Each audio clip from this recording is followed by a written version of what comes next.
bahwasanya Rasul ini sallallahu alaihi wasallam bersabda, "Khairul ilma bil kitabah." Ikat ilmu dengan tulisan. Riwayat ini hasan dengan jalurnya.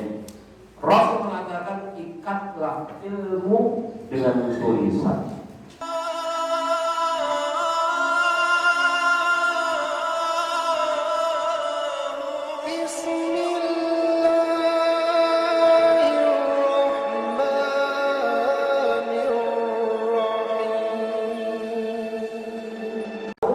Maka coba cari prasangka baik terhadap dirinya.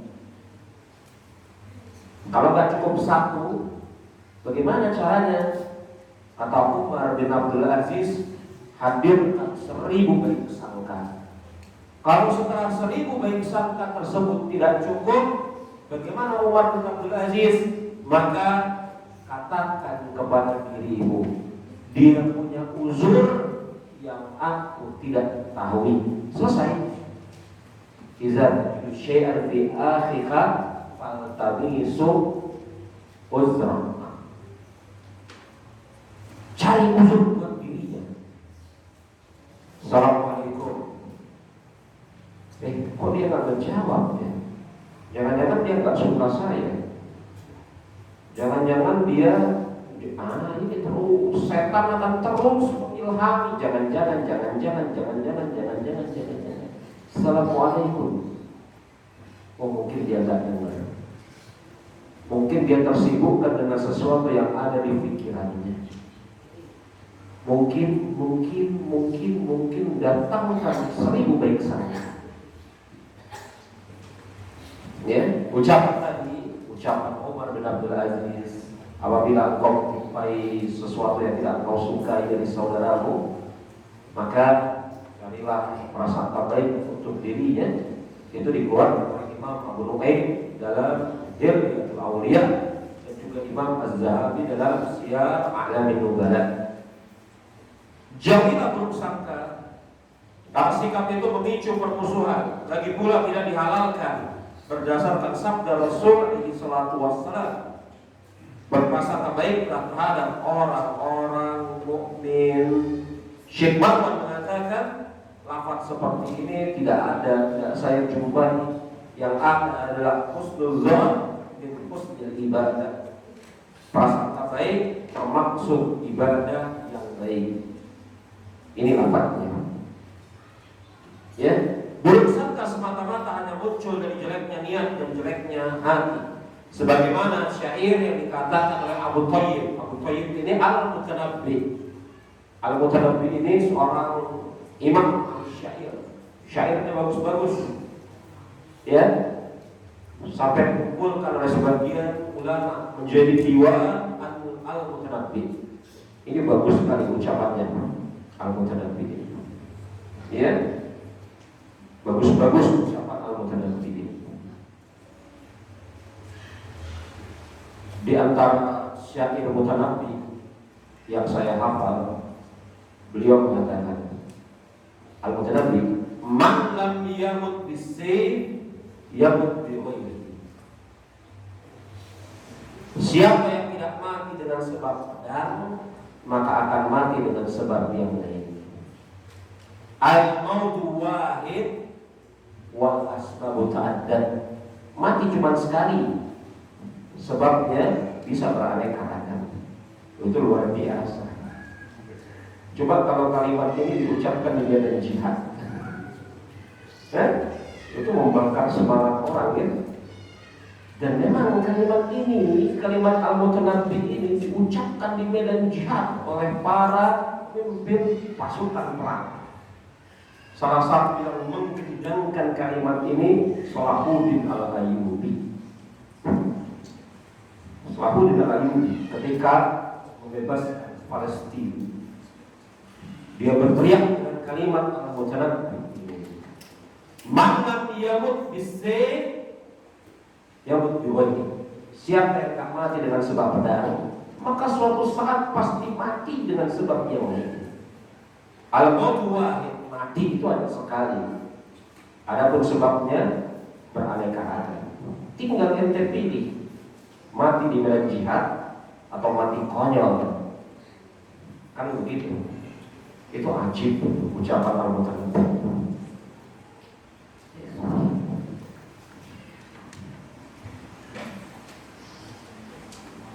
Abu Thalib, Anda lihat itu catatan kaki 147.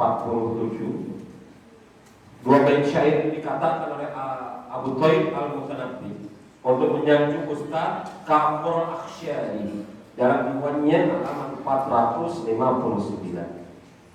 Jika perilaku seorang jelek, maka jelek pula prasangkanya. Dia membenarkan angan-angan yang terlintas dalam pikirannya dan memusuhi orang yang mencintainya karena perkataan musuhnya, serta berada dalam keraguan laksana malam gelap gulita. Ya, dibacakan pula kepada syair dari seorang penyair, tinggalkan orang yang buruk perangainya, tak usah kau balas. Terhadap siapa saja yang kau bisa berbuat baik padanya, tambahlah kebaikan itu. Anda akan dilindungi dari setiap makar musuhmu. Jika musuhmu berbuat makar kepadamu, jangan kau balas makar darinya.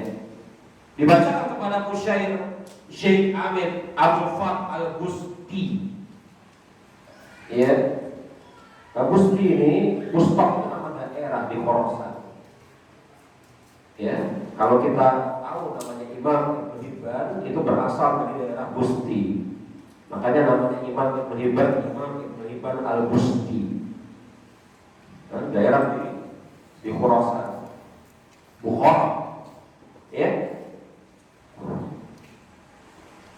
Dibacakan kepada syair Syekh Amin Abdul Fath Al-Busti, orang berakal tidak selamat dari orang yang bodoh. Itu ini.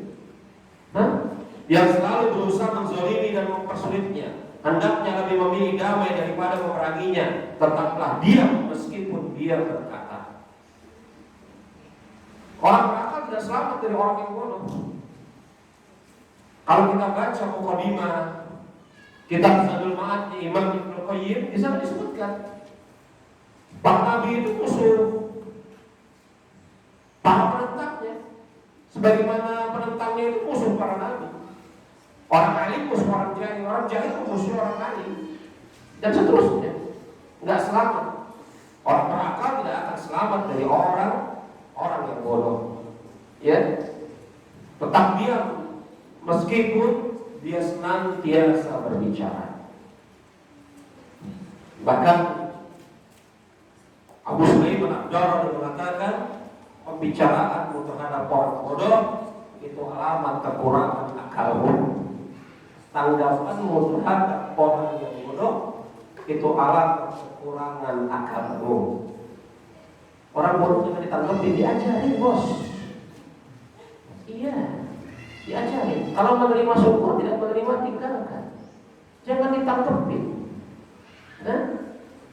Makanya ketika kemudian Imam Ahmad diajak berdebat, kata Imam Ahmad, saya ketika berdebat dengan siapapun mungkin bisa menang, mungkin bisa kalah.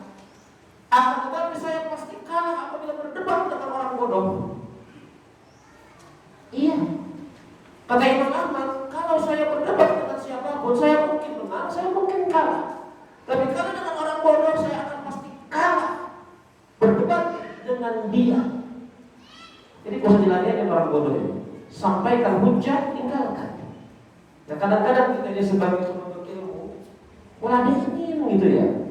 Orang-orang ngoceh macam-macam, sampaikan, tinggalkan. Mereka itu semakin girang kalau ditangkapin, semakin tersohor, semakin banyak yang pengen tahu. Betul ini. Beberapa waktu yang lalu kita nggak kenalin nama orang-orang ini, tapi karena kemudian dipopulerkan oleh para netizen, terkenal jadi manusia-manusia ini. Sama siapa coba? Bukankah kita yang sebagai seorang Ahlu Sunnah ikut juga mempopulerkan orang-orang ini? Silahkan Anda pikirkan nama-nama orang-orang yang populer pada hari-hari ini. Populer karena kenalurannya. Siapa yang mempopulerkan mereka? Media. Mungkin salah satunya kita. Kita nukil, copy paste ucapannya. Maksudnya kita hendak membantah, tapi ada orang penasaran. Maka kemudian apa? Akun YouTube-nya tinggi, banyak penontonnya, makin terkenal, diundang ke TV, ngocehnya makin luas. Kita yang mempopulerkannya. Maka bagi orang-orang bodoh, sampaikan hujah, tinggalkan. Tidak perlu kemudian diperpanjang pembicaraan. Allahu a'lam bishawab. Ya. Kita lanjut kepada pasal yang berikutnya. Pasal al-fil istifadati wa iqtibasil adab, mengambil dan mempelajari adab. Penuntut ilmu hendaknya menggunakan setiap kesempatan untuk mendapatkan ilmu agar memperoleh keutamaan dan kesempurnaan ilmu. Jadi senantiasa begitu ya, berusaha untuk menjadikan setiap kesempatannya menambah atau mendapatkan ilmu. Bagaimana caranya? Syekh mengatakan caranya bisa dilakukan dengan selalu menyediakan wadah tinta. Kalau zaman dulu tinta itu pakai wadah nulis itu ya. Kalau sekarang alhamdulillah nggak pakai wadah, pakai pulpen. Agar bisa menulis faidah ilmu yang didengar. Sayang sekali Syekh yang Az-Zarnuji tidak membawakan dalil dalam masalah ini. Andai kata beliau membawakan dalil, riwayat yang dikeluarkan oleh Imam Ibn Abdul Bar dan Imam Al-Lalaka'i, Imam Ibn Abdul Bar berriwayatkan dalam Jami' Bayan Ibn Wafat Duli, Imam Al-Lalaka'i berriwayatkan dalam Syarh Ushul I'tiqad Ahlussunnah wal Jamaah bahwasanya Rasulullah SAW bersabda, khairul ilma bil kitabah, ikat ilmu dengan tulisan. Riwayat ini hasan dengan jalurnya. Rasul mengatakan ikatlah ilmu dengan tulisan. Iya, ikatlah ilmu dengan tulisan.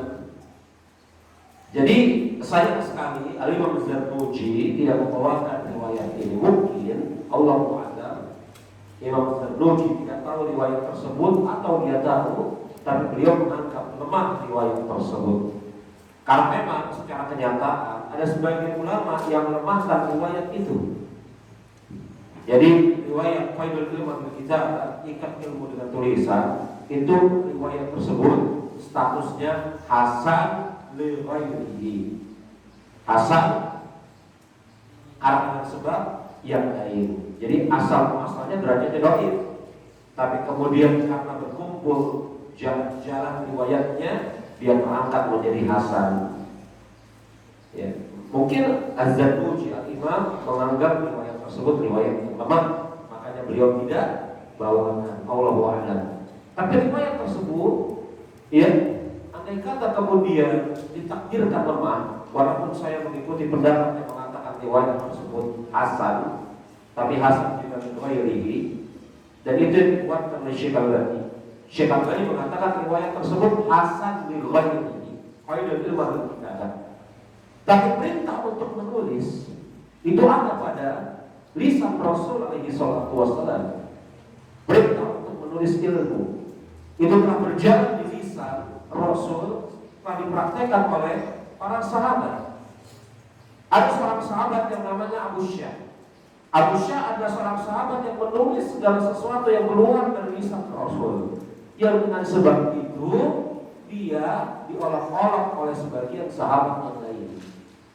Sahabat yang lain yang mengolok-olok ini mengatakan kepada Abu Syah, Abu Syah, engkau menulis segala sesuatu yang keluar dari lisan Rasul, padahal dia manusia yang bisa berucap ketika redha dan ketika marah.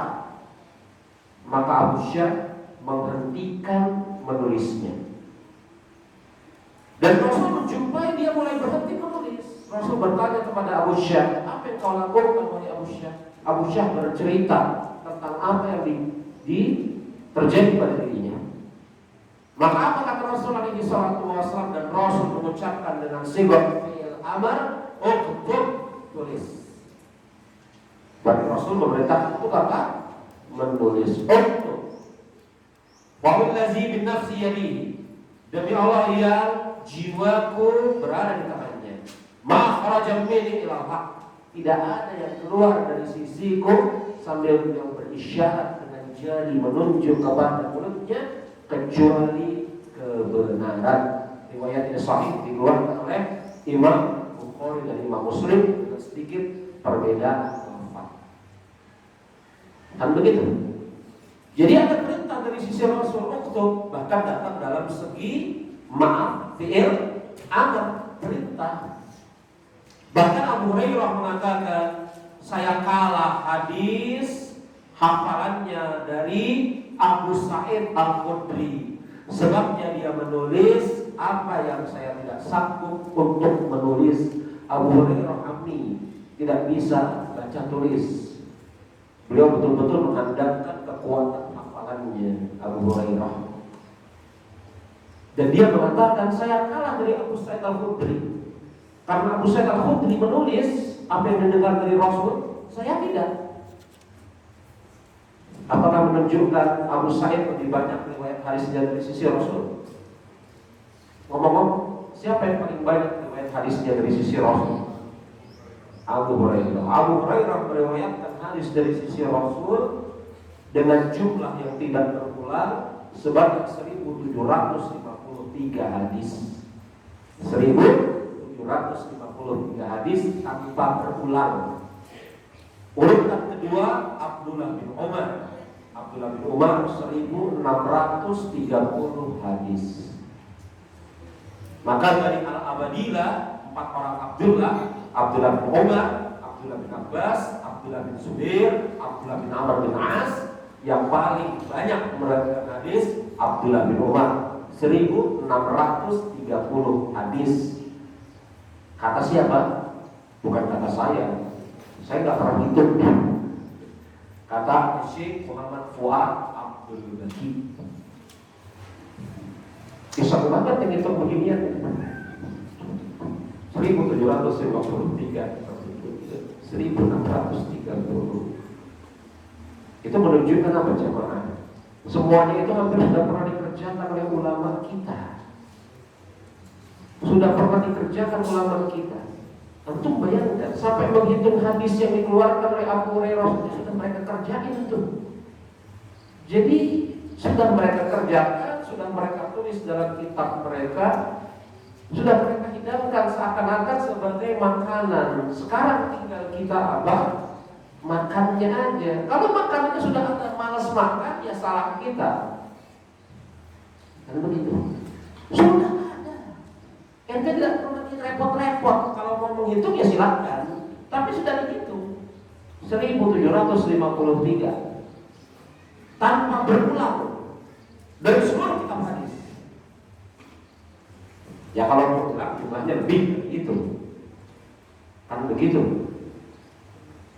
Nah, ucapan Abu Hurairah bahwasanya Abu Sa'id Al-Khudri itu lebih banyak hadisnya dibanding aku, karena dia menulis apa yang tidak sanggup aku tulis, itu tidak menunjukkan Abu Sa'id Al-Khudri hadisnya lebih banyak, katanya Abu Hurairah yang lebih banyak.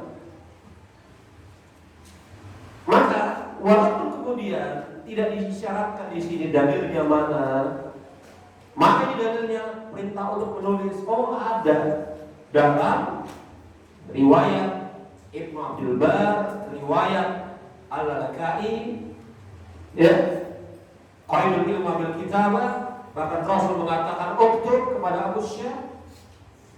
Tabiat yang ini apa? Tabiat yang berjalan di sisi para ulama, mereka menulis ilmu. Maka memang betul zaman dahulu kala ulama berbeda pendapat tentang bagus atau tidak bagus menulis ilmu ini. Sebagian ulama tidak menyukai menulis ilmu, seperti Asy-Sya'bi. Asy-Sya'bi tidak suka nulis ilmu. Hafal, harus dihafal. Masya Allah, kalau harus dihafal ya repot betul ya. Bahkan Asy-Sya'bi mencela orang yang menulis. Imam Asy-Sya'bi mencela orang yang menulis dengan celahan yang mengatakan ma'aktubu syai'an, saya tidak pernah menulis apapun juga. Ya, kalau tidak pernah menulis apapun juga, tapi kemudian memiliki hafalan seperti Asy-Sya'bi, ya tafadhol aja lah. Ambil min syarahil Asy-Sya'bi al-Imam. Asy-Sya'bi ini punya kisah yang lucu-lucu dan menakjubkan. Imam ahli hadis syadid, ya, keras gitu loh, ya, yakni apa? Punya sikap yang sangat jelas, nggak pernah mau menulis. Dia celah orang yang nulis, padahal yang dia celah itu imam juga. Dia tidak mau menulis. Makanya kalau kita baca literatur ulama kita, literatur salaf, ada sebagian ulama yang memakruhkan menulis. Karena menurut mereka doktrin hifz, yakni hafalan, itu lebih bagus daripada doktrin kitab, yakni tulisan. Asy-Sya'bi, saya tidak pernah menulis apapun juga. Ya tapi Asy-Sya'bi hafalannya luar biasa. Hafalannya luar biasa. Maka yang paling bagus kata para ulama, seseorang yang menggabungkan dua, yakni tulisan dan hafalan. Ya, tulisan dan hafalan. Maka kalau kita buka literatur para ulama kita, salaf kita, khususnya di dalam bab masalah menulis ilmu, memang mereka berbeda pendapat, khususnya pada generasi salaf. Terpuji tidak menulis ilmu, sebagian mengatakan tidak terpuji. Sebagian mengatakan terpuji dengan alasan-alasan yang telah kita sebutkan tadi. Tapi jemaah, ketika masa berganti, hafalan manusia semakin lemah, maka sudah barang tentu menulis ilmu itu memiliki keutamaan yang lebih. Makanya dikatakan siapa yang menghafal maka hafalannya berpotensi hilang. Belum tentu hilang, tapi punya potensi hilang. Karena ada orang-orang yang hafal sekali tak pernah lupa-lupa. Seperti contohnya Asy-Sya'bi tadi, sekali hafal tak lupa. Makanya Asy-Sya'bi itu hampir tidak pernah melewati pasar dalam keadaan membuka telinga. Kalau sekali dia membuka telinga ketika melewati pasar, omongan orang yang di pasar itu terekam baik di benak dia. Ini ngomong itu, ngomong itu, dan itu mengganggu. Bayangin aja kalau kita hafal itu gak menghafal cuma. Kalau menghafal kan begini sengaja ya. Ini lewat di pasar hafal. Karena itu mengganggu. Ini berapa? 10.000. Janganlah hafal setengah aja. Masa begitu yang dihafal itu kan mengganggu. Seperti Imam Syafi'i kalau membaca kitab sebelah sini, yang sebelah sini ditutup. Ditanya kenapa ditutup? Saya lagi baca ini. Loh kenapa masalahnya mau dibuka? Nanti saya hafal di sini. Padahal saya lagi menghafal di sini. Ini kan orang-orang yang kemudian dikatakan sebagai, kalau kata istilah Imam Ghazali dalam Muqizah, Al-Jahabizah. Jahabizah ini gak ketemu padanan katanya dalam bahasa kita. Jahabizah ini tidak diketemukan padanan katanya dalam bahasa kita. Yakni apa? Orang-orang yang betul-betul itu apa? Hafalannya sangat kuat. Mungkin Jahabizah yang dikatakan oleh Imam Zahabi dalam kesempatan yang lain, ini pejantannya laki-laki. Rijal itu banyak, tapi mereka pejantannya. Jagoannya laki-laki. Rijal itu banyak, tapi mereka pejantannya. Imam Zahabi punya istilah yang menarik, Jahabizah. Antum bisa searching nanti di Google, jangan sekarang. Jahabizah. Susah kita ketemu padanan katanya dalam bahasa kita. Ya.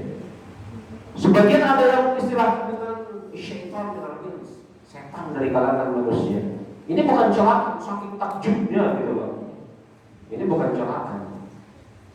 Jadi kadang-kadang Imam Syafi'i mengatakan syaitan dengan ins, setan dari kalangan manusia.